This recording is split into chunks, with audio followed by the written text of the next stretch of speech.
All right, family, once again, as I do every Monday night at 10 p.m. on the East Coast, welcome again to the Harambe Radio and Television Network. This is Relationship Monday, where me, my very positive and well-traveled guest and spirited co-host will take it yet again to another level. So, family, let me let you know, put the children to bed, grab a cup of tea. There will be content and language in this show that may not be, well, that is not going to be suitable for children under 18. Just want to let you know that, family, because this is the relationship show that's going to take it beyond all other relationship shows. It's about bringing you into a consciousness, into a reasoning, into a positivity about you and your eroticism, your love life, and who you are. So we want you to be prepared for that, family. And remember, put the children to bed. Want to give a shout out to all my Pisces out there. We are now in the age of Pisces, and me being a very proud Piscean along with my wife and a few other people that I'm going to mention as they're on. But we are in the age of Pisces. So as the fish we are, we swim. We make sure that we sometimes get out of the school of fish because we have to, swim solo. But tonight is about the big fish. It's about catching who you are in the right time, in the right wave. Let me talk about our spirited guest and let you see where she's coming from. Now, Sister RareEpiphany is a soulful singer, talented songwriter, gifted lyricist, and insightful and profound poet. When songwriters and lyricists are simply telling stories, Rare is sharing life experiences through her songs, and while some poets are performing verbal gymnastics, RareEpiphany, also known as Pamela Best, is bringing our language to life with profound words of hope and optimism. Each aspect of her artistry complements the other, making her one of the most amazing, multifaceted artists to hit the scene in recent years. Her motive is simple: to spit fire into a microphone that she might inspire a generation to rekindle revolution through the power of revelation. Now, this woman is on stages and invites you to her life. Shows become more like sitting on a porch, swing on a lazy summer afternoon sipping iced tea with an old friend than a performance. Now imagine that, family. She's honest and she's real. That's what we need. She creates her poetry under the nom de plume RareEpiphany again. Now, think about it, family. Rare means unique and epiphany means divine revelation. When you discover the uniqueness of who you are and gain the knowledge of who you're supposed to be, you become empowered to fulfill your special purpose in life. Now, that's the name she used when creating her work, but she believes everybody is a rare epiphany, a unique and divine revelation of the Most High. Now, some of her accolades: she's been featured on numerous recordings, traveled with 2 stage plays, Trouble Don't Last Always and Looking for Love in All the Wrong Places, and was a lead vocalist for Atlanta's premier gospel jazz group, Compani, with whom she's recorded 3 albums for almost 10 years. She's performed with Compani at the Atlanta Jazz Festival, the Montreux Atlantic Music Festival, the River Bend Music Festival in Chattanooga, Tennessee, and the Bay Fest Music Festival in Mobile, Alabama, and opened for jazz greats Gerald Albright, Stanley Clark, Alex Bugnon, Gato Barberi, David Sandboy, the Rippingtons, Steve Oliver, Eugene Grove, Rick Braun, and Norman Brown. You can catch her on occasion performing with the Queens of Poetry, a group which she is a founding member. Rare published her debut collection of poetry entitled Of Love, the Poetry of RareEpiphany, in November 2008. Family, I had the pleasure to be on stage with this sister. This past summer, we did a slam out at Greenbrier Mall, sponsored by Madu Books. She spits the fire. Let me tell you, family, second to none in what she does. I want to present to some, reintroduce to others, the reappearance of our beautiful sister, RareEpiphany. Welcome to Harambe once again, my sister. Thank you so much for having me, Brother Wali. It's my pleasure, my honor to be here this evening. Well, let me say this, sister. First and foremost, I want to thank Brother Dub Deuce, the poet, our serious and very well talented producer extraordinaire. He co-produced so many shows that I've done. Without that brother, at times, I've had a lot of artists I've brought on myself, but he'll go find a nugget that I may not have been able to reach out to. I hadn't had your contact information, but when he sent me the video and the list of what you've done and accolades and the uniqueness of your erotic poetry and the video, my sister, I said it will be no problem, hands down, having her on tonight. Let me make sure my co-host for the evening, my sister, has joined us. She's also a fellow Piscean, a sister who comes on every fourth Monday with me on Relationship Monday. Our sister, Miss Serendipty. Are you on the line with us? Yes, I am, Brother Wali. Hey. Hey, it's good to be back. Hi, Miss Epiphany. Hey. I'm so excited about this show and the grown folks talk we're about to engage in. Woo-woo. Yeah, that's what I'm talking about. There you go. Now, you two sisters, I want to say this. No more disclaimers are necessary. Everybody know listening is time to get raw. I think anybody who knows about eroticism, and me being a married man, being with my wife now 32 years, I've delved and dived into all certain areas of love with her, let me tell you. But I'm still a student of the game. There's never nothing you can't learn in this game of love and life.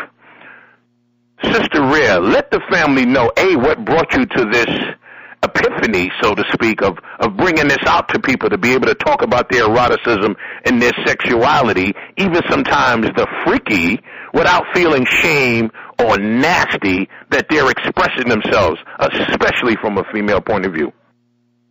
Well, what really started this whole thing off with this book was coming from that background of you're kind of taught what other people's issues are, and they become your issue. And finally growing to a place where I had to realize what I liked and what I liked to do and with whom I liked to do it, and to really figure out that human sexuality is natural.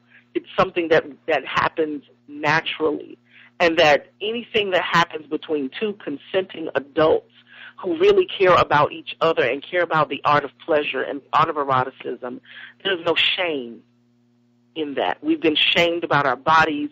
We've been shamed about our feelings about our bodies and about the bodies of others. This whole book explores trusting not only your partner, but trusting yourself, trusting your own desires. And frankly, it came from a place of going to and listening to a lot of poetry that really wasn't erotic. It was really vulgar, but it really wasn't erotic.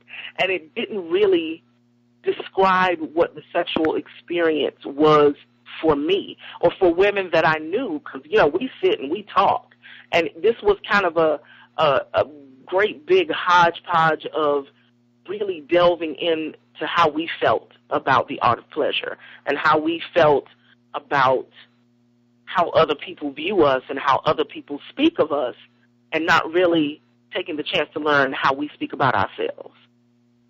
Well, sister, in saying that, I think a lot of people, and me growing up being a teenager of the 70s, a lot of brothers took cues from the older brothers who was talking about hitting it and quitting it, and there was really never a discussion about eroticism. A matter of fact, that was a term that came about later as you grew into your maturity with women, how they taught you to slow down and get into them and really explore them for that climax. I think a lot of younger brothers who were just like rabbits, let me get it, and they wasn't thinking about the ultimate climax when you bring that together into a realm of pleasure. And I think when you're walking through this life and you're discovering who you are sexually with a partner, even in experimentation, not necessarily your mate long term. And I know a lot of people are going, wow, you're just saying go out there and lay up. No.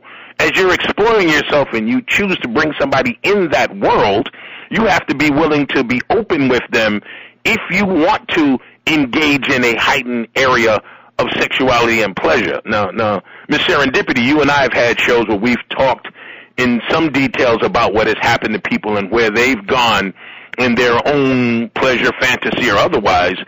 Listen to Sister Rare and how she's expressing it from a book point of view and putting it out there in public. You being a fellow sister, with a birthday coming up, by the way, I do believe in 2 days, right? Wednesday, as a matter of fact, yes. Yeah, the 26th. There you go. And we're at February 24th, 2014 now, family. How does that situation, when you hear a sister as powerful as she is, when you see her live, she's a lot more powerful, trust me. How do you see that fits into a discussion, especially when we're talking to a international audience about how they can express themselves sexually and how even maybe you can agree or maybe give a check mark on what she just said? Well, I applaud women like Miss Epiphany to have the courage to come out and express yourself in that way. I think women are always been shunned upon, that women were to be modest in expressing their sexuality. And I don't believe that means that when I say to the one partner, you can't be out there all over the place, and we established that. But it's almost like we're supposed to be the submissive creature between the two. And there's a lot of us who have a high sex drive who are very interested in being erotic, and it doesn't mean that our sex drive is driven to where we want to be with multiple partners, but we want to fully express ourselves to the partner that we choose, in a respectful and mature way. And sometimes a monogamous way if you're married. So I applaud that, and I'm so interested in hearing more about what she has to say about it because, I feel like you should be able to, as a woman, you should be able to express your sexuality and your eroticism without it, being like, oh, you're a hoe, you out there. So I applaud it. I love it. I can't wait to learn more about it. Exactly. Go ahead, my sister. No, I concur. She is absolutely right. We're deemed as, we're if we're not the picture perfect submissive, you do what I say do, and it's all about me, and you can't have a sex drive, and you can't want to do different stuff, and you can't be the aggressor. Really having to first say, you know what, I don't really give a damn what you think about me. And secondly, really recognize what I want. And she's right, it doesn't necessarily have to be like, this is your life partner. This is not what this is about. This is about if you find someone and you have that thread of trust, and that's one of the things that rings throughout the entire book. Once you trust you, and once you trust who you are with, then that opens up the floor for everything. When you can trust your sexuality and trust everything that you are and all that you want to do with a partner, you not only learn more about that partner, but you learn more about what you like, what pleases you. And when there's mutual pleasure, then there is much more room for growth and experimentation and trying to figure out what it is that you like so that you can come from the gate and know in your next relationship with your wife, with your husband, with whomever, that you've explored the things that you want to do and that you know exactly what those things are, that you try new things, and that doesn't make you a slut because you want to role play or you want to use soft bondage. If that's what you like, then that's what I love. There you go. There was a movie back in 1986, Spike Lee's first movie, She's Gotta Have It. Okay, She's Gotta Have It, where Tracy Camilla Johns, the actress, she played a woman who was actually sleeping with 3 men. Now, when everybody saw that, and it was the beginning of Spike Lee's genre towards experimentation of different avenues of expressing yourself, I think a lot of people took that and said, oh, she's a freak, man, I need a freak, and hey, man, she could do it any kind of way, hit it from the back. And people took the movie as if that was what he was talking about. He was challenging people to see the fact that if this woman is expressing herself and telling all 3 men, like you guys are men, can have different women, I choose to be with each one of you at different times for different reasons. As a young man myself, again, going back to the 70s, I remember when guys in my teenage years, I was 17 at the time when I first heard this, there were guys who were saying they would never engage in oral sex. They was like, man, I ain't what? And, you know, you heard this from older guys, and you're going, what? You know, and you're listening at this, and you're going, this is right around the time when you're experimenting. And you think, well, okay, I know what I like, and you're hearing older guys trying to justify that's a one-way ticket. I don't give. And as you grow into maturity, you start dealing with women who know how that is a situation that maybe if a man has trepidation because he doesn't know what he's doing, so his trepidation is because he fears not performing well. I don't think it's the fact him not knowing that he doesn't like it. He doesn't feel that he's rewarded because he's a rank amateur and he's been called on it by women. A lot of brothers out there, maybe even some listening tonight, know that they're rank amateurs when it comes to pleasing a woman to her ultimate level, but they've been pleased one way, but they still feel like men. I'm saying that as a man because I know too many men who've given themselves, you know, beating their chests like I'm all man, but there was a missing element when the woman was like, well, what about me? Or what about you? And then that whole relationship comes where she puts him on blast, maybe even to her girlfriends to say, he wasn't nothing, girl. You know, he was a minute man, itty-bitty committee, whatever he was. But because he didn't put it down, that became part of his legend. And I do think a lot of brothers need to be called on that. And I talked about that, you know, Sister Lisa, on several shows where some men, unfortunately, get this badge of courage, but it's a false sense of pride because they know no better. And I don't give them a pass for it. I think you have to find a partner, dive in, roll your sleeves up, and be willing to be, and there's that word you and I even talked about, Sister Rare, submission. What do you think about that, Sister Lisa, about a man submitting to a woman, guiding him towards the ultimate pleasure? I'm so glad you asked that question. Because I was sitting here while you were talking, thinking about what we see as far as sexuality in the black community. And I'm just going to speak from what I see. It's a lot of women. It's focused on the women, the butts, big butt women, and a man being able to essentially bend her over and hit it from the back. I mean, I don't mean to be vulgar, but that's what it is. Please do. Okay? So it's, for me, that right there, there's nothing erotic about that. It just sounds to me, it just looks and seems to me very animalistic. You just want to look at a woman's ass over and, again, hit it from the back. So I think that sometimes is what's brought into the bedroom, that aggressive, snatch it up, hit it from the back. You know, I want that quote unquote the ass view from the back. And for me, I think men fall short of sometimes having that connection where you're face to face, where sometimes the pleasure comes from soft touch, foreplay, mental, physical, all those other things that get thrown by the wayside, or even if you want to go as far as oral, when it's just, I think a woman, you can tell if he's doing it to stroke his own ego. You know, like, well, I'm like he has a checklist of things. Well, I'm going to try to do this. Okay, well, I'm going to try to do that. Okay, it's robotic as opposed to this is a beautiful woman or this is a man, or however, whoever is playing the role at that time, and this is how I want to express how I feel to them. And I want to explore every part of their body, not just those triggers, not that checklist in my head that, you know, is like, well, I know these are erogenous zones. Well, other people have different erogenous zones. Explore it. Find out what that person is. But I think sometimes, you know, a woman has to teach that to a man.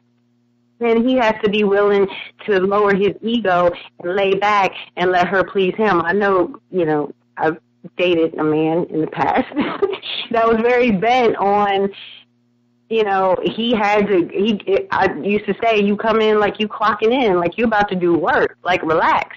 Let me reciprocate. Let me do for you for a change. And that was something, it took a while for him to be submissive to that. But at the same time, I had to tell him, you enjoy the pleasure you get. You know, let me see, it arouses you to arouse me. So with the same token, it arouses me to know I'm arousing you. So let's make this work together and stop coming in, you know, clocking in like I'm about to do work. And if I can accomplish this, then, you know, I'm a man, or I don't even know how to explain it. What they're you're doing a great job. We again calling brothers out. But yeah, I'm like, sometimes, women want to take control, and like, let me handle this for a change. But I think sometimes,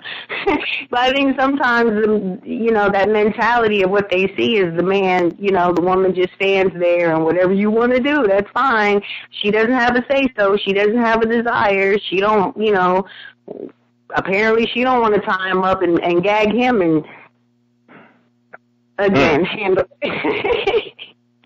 But you got a section in your book about that, Sister Rare. I think there's a section in your book that actually, talk about that for a minute, Sister. Well, I have, I think the word submission gets a bad rap. We really think of submission being like, okay, so somebody's dominating over you, and then I'm lesser because I'm giving in, and I'm so weak, and I'm so, no, that's not what it's about. And I think one of the key words that Sister Serendipity mentioned was really reciprocity, meaning you do for me and I want to do for you. This can work out great for both of us. And I think one of the segments in the book talks a lot about, I know me, I'm aggressive and I'm a control freak. So a lot of what I write is from the opposite end of the spectrum. I have to imagine myself being submissive. I have to imagine myself not being the aggressor, and then I write it into reality. So that I can, once I write it, once I read it, once I can see it, once I can write and look at what the pleasure is on the page, it makes me more apt to be able to do it for real when it counts. And a lot of times we do. We look at it as this is my obligation. I'm clocking in. I'm doing work. I'm working it out. I'm beating it up. Can we not beat it up? Can we not? And then we clock out. And it's like, no, really, sometimes this is about exploration. We're going to do an exploration tonight. And that's going to be slow, and it's going to be sensual, and we're going to figure out what these triggers are, and we're going to find them on you, and I'm going to find them on me, and we're going to find them together, and it's going to be awesome. And I think one of the phrases in the book that I use is the reward of patience is effing amazing, pun intended. It really is about once you figure out, get over yourself. I think for me, because I'm 6 foot tall, and I am well over a deuce 50. And so you internalize some of these things about yourself. You think, oh, I'm a big girl, I can't do X, Y, Z, or brothers don't like such and such. One thing I have never had a problem with is finding or keeping a man. So apparently what it is that I see in me is different than what they see. So I actually had to write myself out of that, and I wrote a piece called The Mountains, because it really, I asked my man, what is it that you find attractive about me? And we don't ask questions because I think sometimes we're scared of what the answers are going to be. But I really, if a brother asks, or if you ask a brother for real, what do you like? Oh, well, I just like, no, really, what do you like? Because you might get what you like. Tell me where you want to be touched. Tell me where you want to be licked. Tell me where you want to be kissed. And we don't have these really frank, honest, open conversations because we have this element of shame, and especially with brothers, because y'all are taught to be, I'm the one in control. I'm supposed to run things. I'm supposed to know all things. And you don't. You need to ask. Exactly. I shaded that. I'm saying this as a brother when and you know what happened, and here, I'll be 56 March 7th, and I say that because over the years, as I've grown in my sexuality, and I say this because 32 years of my life I've been with the same woman, over the years, I have listened to her tell me things, Adele, that would make her feel better in certain positions, certain areas, water, wind, rain, music. So we've experimented with different avenues, lighting.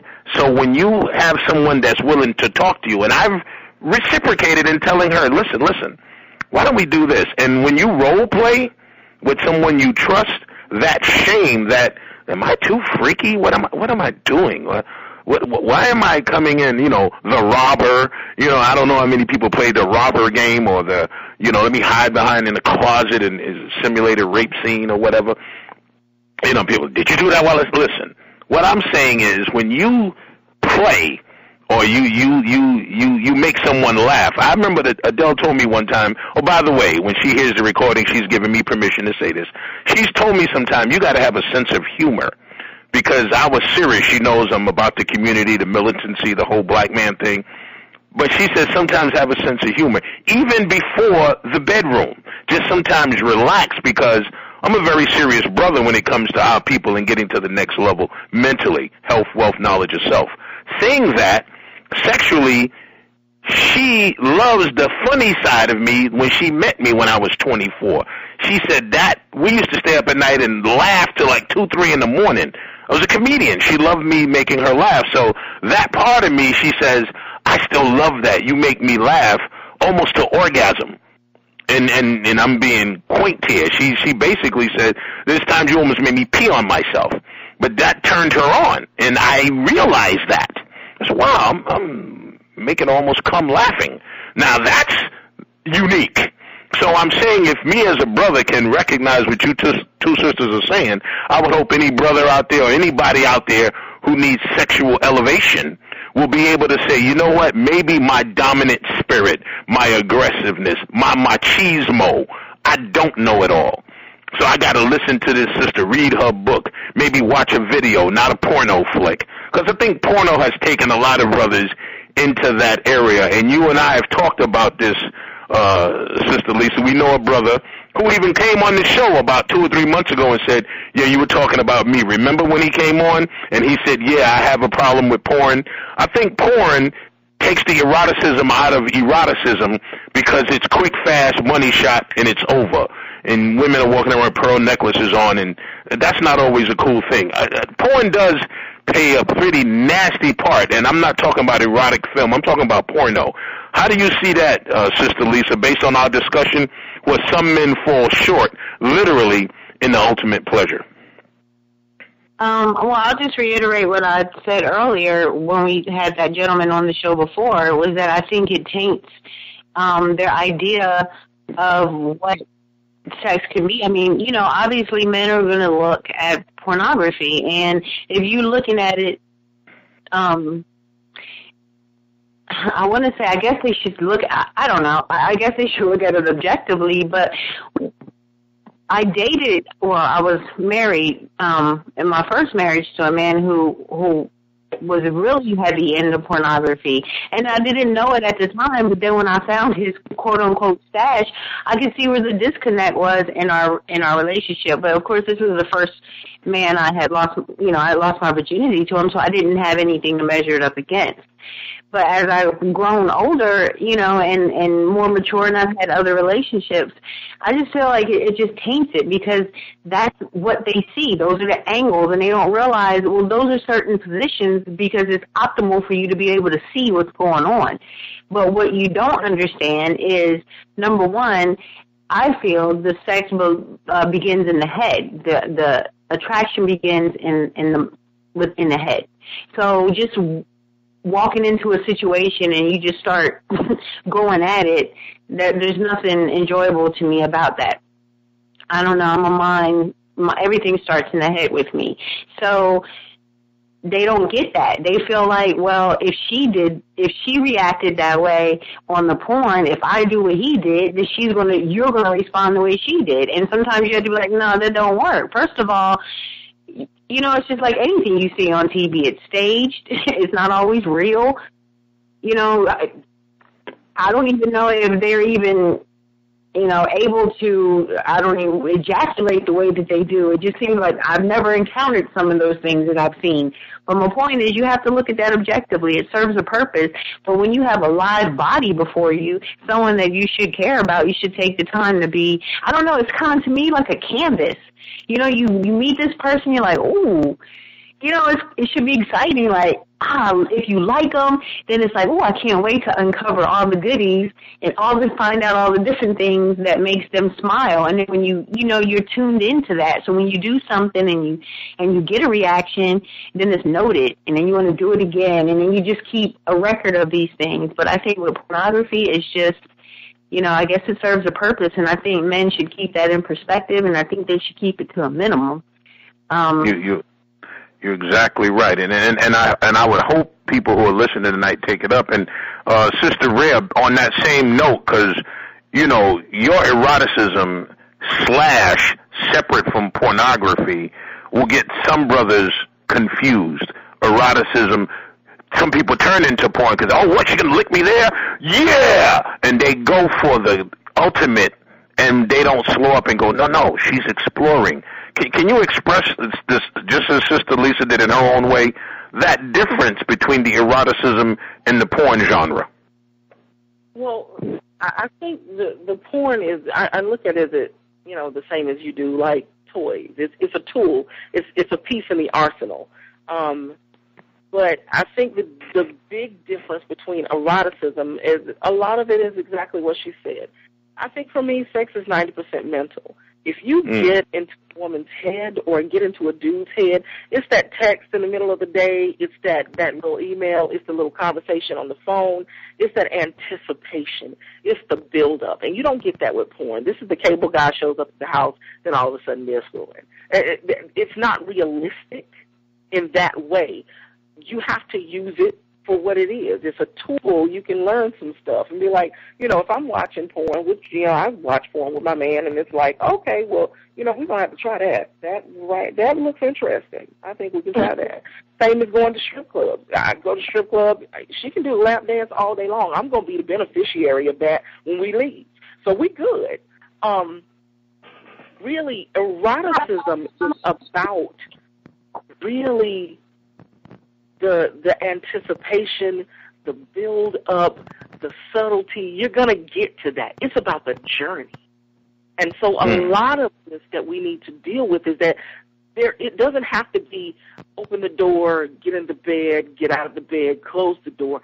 There is a journey, and you can enjoy each piece of the journey. It could be an hour before you ever get to the act of the actual coitus. This is foreplay can be awesomeness. Once you take the time, and you have somebody who takes the time with you to find out exactly what you want, that piece of it, there is a poem in the book, and I'm actually trying to find it, that's called Lit. And the piece never actually gets into what you think it's about. It just talks about the build-up to it.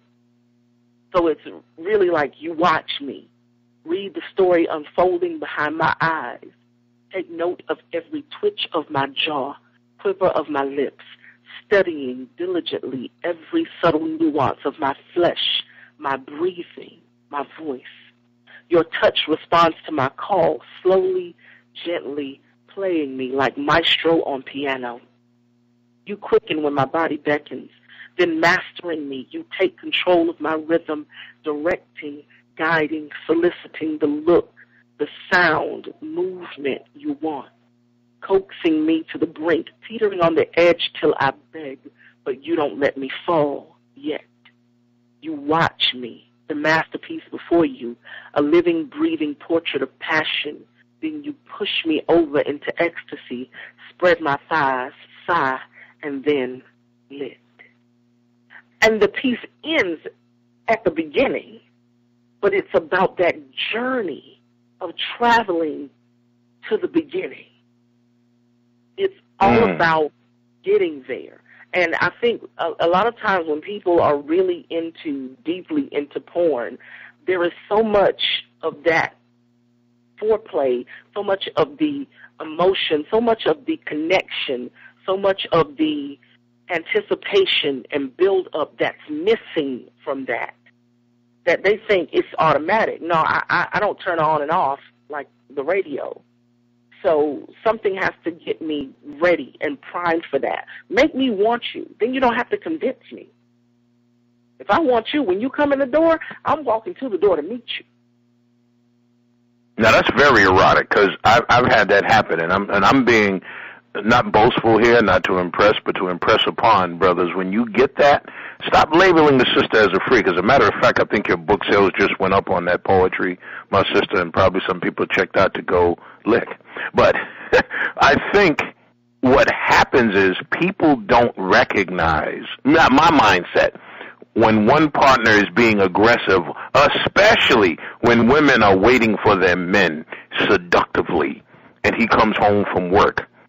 Oh, hell, a basketball game, or whatever, doing the garden, and she's waiting for him to seduce him. And now he may be in awe, maybe that his wife turned into this, the freak of the week, and she was never like that. So he goes, where'd you learn this at? No. Maybe she read something, maybe your book. Maybe she talked to a women's group, and they said, when you go home, seduce your man like this. Try this. And we can't use labels as men or women. If they get a man who tries something new, she may think, wait a minute, what have you been doing? Because when a person shifts the paradigm of their normal sexual route, it could be shocking. When your husband may be aroused one day and he comes into the kitchen full throttle, and you go, whoa, what's wrong with you? No, maybe that's the time when you're cooking over the stove, over the boiling corn, and the chicken baking in the oven.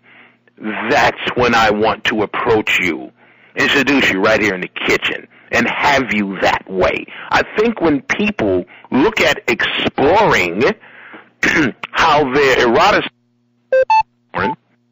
can bring the union together, because that's what we're talking about. Couples staying together, and I think a lot of divorces, people want to say they end because of financial differences, irreconcilable, differences or whatever. But a lot of it is sexual, and that's a badge of shame. I think some people won't want to admit on either side. No couple wants to admit we just wasn't getting it on sexually, or he didn't choose to want to satisfy me, or he had other women. Some men who bounce around with other women outside of the marriage really have a sexual dysfunction and or insecurity. I know that may be brothers thinking, hey man, you ruining the game. No.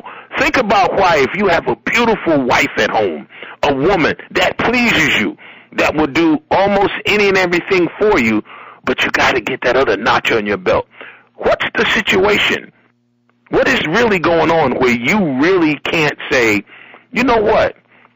I think we ought to act out. Let's go to a hotel. Let's go out of state. Let's take a drive up the coast, Florida or whatever.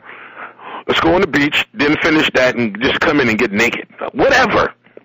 Experimentation. And I think some people are afraid of that. And as you said, Sister Rhea, a lot of people got to be willing to push the button in themselves first before you try to turn on somebody else. You can't worry about being judged. I think you got to eliminate what your partner is going to think about you. And even if it's the partner for the moment, you have to gauge, well, you won't be back. And I think some women, many women, and you and I talked about this, Sister Lisa, a lot of women shut men down, and men go, yeah, see, she just didn't want to put out. She ain't trying to be a freak. It's no, she's not a freak for you no more because you haven't showed yourself approved. And I just want any one of you sisters to jump on that. Oh, yeah. There's a lot that I can go back in past relationships and be like, I was with this guy, and I was a completely different person with this other guy. So, some people, I fell into a trap with a relationship where I tried to become what I thought he wanted rather than trying to become more of who I am. And it took a while, once detangling myself from the relationship, to really decipher in all aspects of my life, sexually, emotionally. I had to figure out what my favorite color was, what my favorite music was, because I had tried so hard to I was really the whatever you like from Coming to America. And really having to explore myself and explore myself in all aspects, because we put bad names on masturbation. We put bad names on autoeroticism, just trying to figure out what you like. I don't know how you should touch me if I don't know what touch I like. And so there's exploration of mutual masturbation, of really having to not only explore your own sexuality, explore your sexuality with the person you're with, and have open communication. We do not talk. And once we talk, and once I feel like I'm free enough to be me, it's okay to try something and not like something, but I'm not going to know that unless I'm willing to try it. So pretty much I'll try most things at least twice because it might not be the thing I don't like. It might be you. Whoever I'm with may be the issue. It may not be the act. And so I cannot penalize the next man I'm with because of a bad experience with another brother, because it may well have been my partner and not the actual thing. We don't like to talk about sex with each other. Even if we have the act, we like lights off. We like, I don't want to see it. I don't want to talk about it. I just want to do it. And sometimes it's about, I need the lights on. I want to see what I'm doing. I want to see what you're doing. I want to see what I like. There are certain things that I like to do. There are certain things that you think, oh, I could never do that. Like, I'm not the type of girl that would swallow. It doesn't taste well. No, you can alter that. That's called fruit. That's called cleansing. That's called eat some pineapple and some apples and eat some strawberries. That's how you can cleanse your body, and you can change the way that bodily fluids, male and female, take. But you can't be scared to have the conversation. We bring shame into the discussion, so then we limit ourselves in what it is we allow ourselves to do. And especially if you're a married couple and y'all are not doing it everywhere in your house, if you have not had the washing machine on spin cycle, and if you have not had sex in every surface in your, what's the point?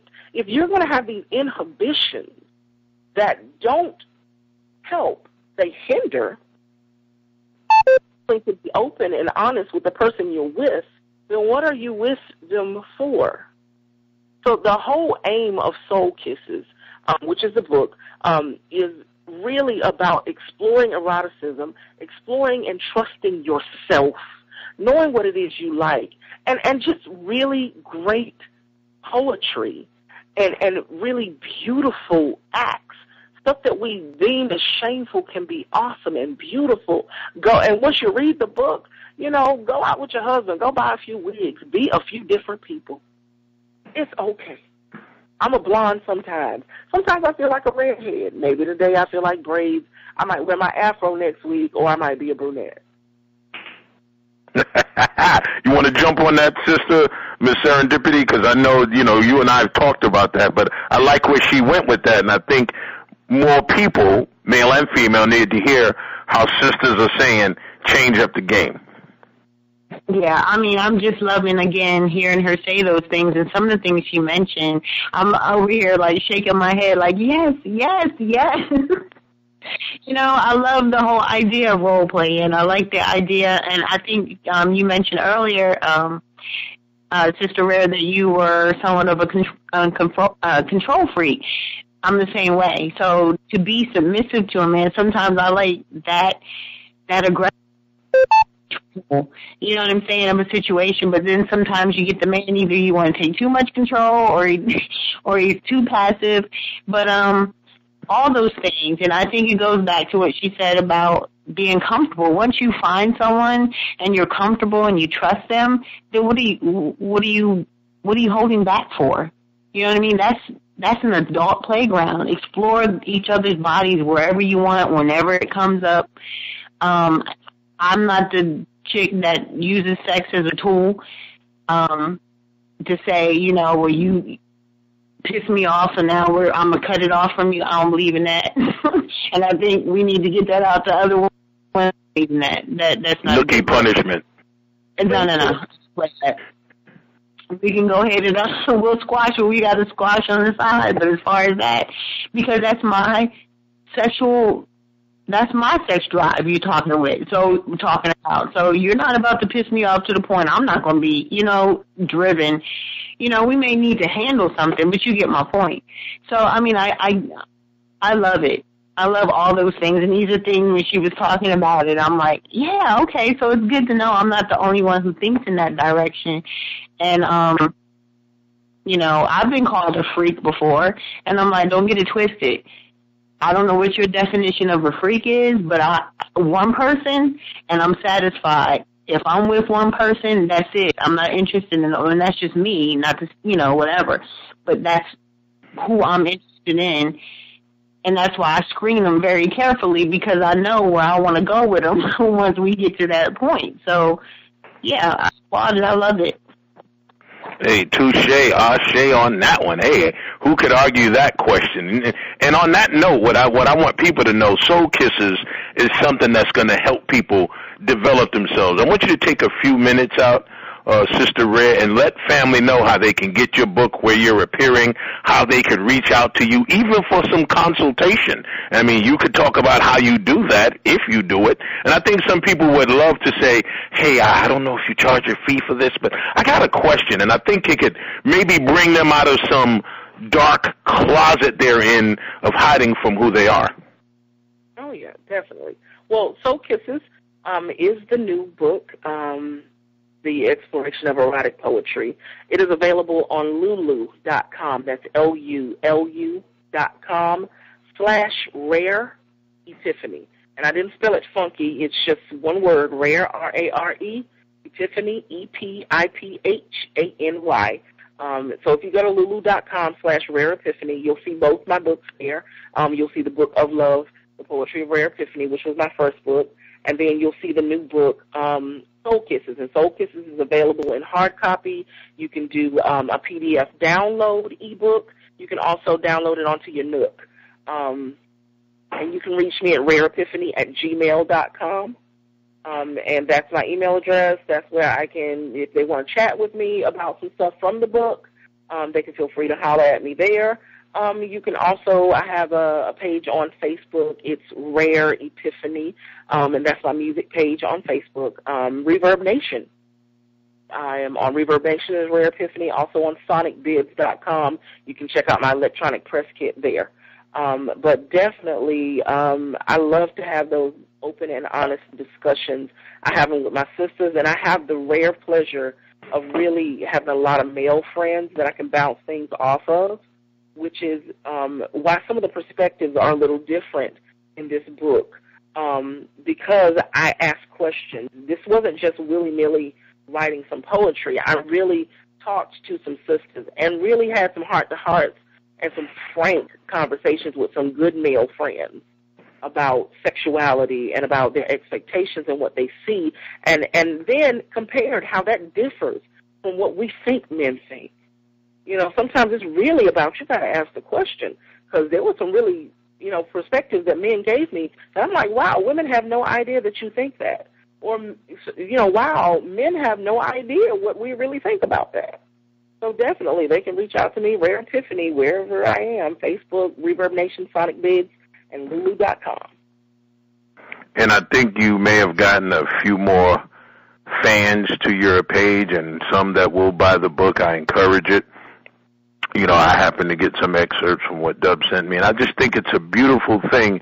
We need this open and honest conversation about sexuality, not just being the freak, learning how to say, hey, listen, again, just like Miss Serendipity said, yeah, I could be a freak, but maybe not a freak for you. And this person who, is choosing you, brother, and, true, as they call it, street game, and some people, subtitle it true pimp game, the sister chooses. If she chooses you to be her mate for those moments, hours, for longevity even, you now, brother, have grown into true manhood because you've accepted a woman who's brave enough to at least say, I'm willing, if I have to be, submissive to you. And you, in reciprocation, not because it's quid pro quo, tit for tat. It's, you know what? I'm willing to listen to you. What is it I need to learn? I've never been taught this by a powerful sister to check me at the gate when I'm coming out blazing like the Kentucky Derby. I don't need to do that. Thank you for taking me to the next level. Sounds like my own personal story. But yes, I've learned to do that. And some things we want to do, even picking up a show like this, maybe next month, my sister, if Miss Serendipity and I, back on again, we would love to have you back for a part 2 of this. This is one of those shows that I think shouldn't just end with one show. It could be a part 2. So I think we want to discuss some times and have you on even before the end of next month. Saying, hey, family, here we are again. Any closing thoughts, Sister Miss Serendipity, so we could get ready for Sister Gwen Mack in the 11 o'clock hour? I just want to say it's been a pleasure, Sister Rare, to have you on the show, to meet you and talk and hear your insight. And I can't wait to purchase your book. I think I'm going to buy it for myself as a birthday present for myself. So don't be surprised if you get an email from me. I'm sure there's some other things and some questions I'm going to have. I'm looking forward to talking to you further. Oh, definitely. Thank you, my Pisces friends, because I'm a Pisces too. Today's the 12th. Oh, there you go. March 12th? Oh, we got a 3-way Piscean show here. We didn't even discuss that offline. Hey, family, there we go. See how these fish are swimming? And this was a school of fish tonight. Thank you for allowing that to come out, sister. I wasn't aware, so that's a beautiful thing. A Piscean sister. Oh, yeah, definitely on the air. Family, let me let you know this. As you know, every Relationship Monday, Miss Serendipity and I get down like this. We like to keep it real, raw, right up front.